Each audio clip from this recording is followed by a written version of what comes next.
77 days జరిగింది background score.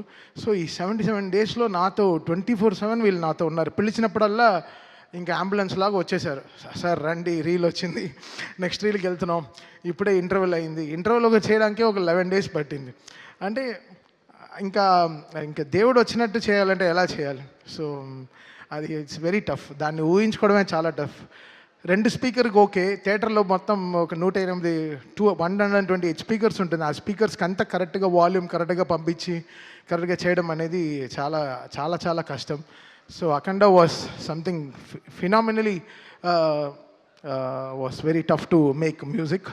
And 9 పాటలు చేయడం, సో దాంట్లో జాజికాయ లాంటి ఒక కమర్షియల్ సాంగ్ తీయడం, అఖండ తాండవం అనే పాటలో కైలాష్ ఖర్ గారు అండ్ శంకర్ మాధవన్ గారు పాడడం, సర్వేపల్లి సిస్టర్స్ గారు, సో వాళ్ళు రావడం, వాళ్ళు ఆన్ బోర్డ్ రావడం, దాని తర్వాత సౌందర్య ఐశ్వర్య సిస్టర్స్ వాళ్ళు రావడం, శ్రేయా ఘోషల్ గారు పాడడం, బ్రిజేష్ వాళ్ళు పాడడం. సో వీళ్ళందరూ, దాని తర్వాత కనకవ్వ గారు, ఆవిడ గొంతులో ఎంత ఆత్మ ఉంటుందంటే, ఆవిడ ఒక అమ్మ గొంతుల్లోంచి పాడేటప్పుడు శివ శివ అని పాడినప్పుడు అసలు మాకు నిజంగా గుండె జల్లుమనిందన్నమాట.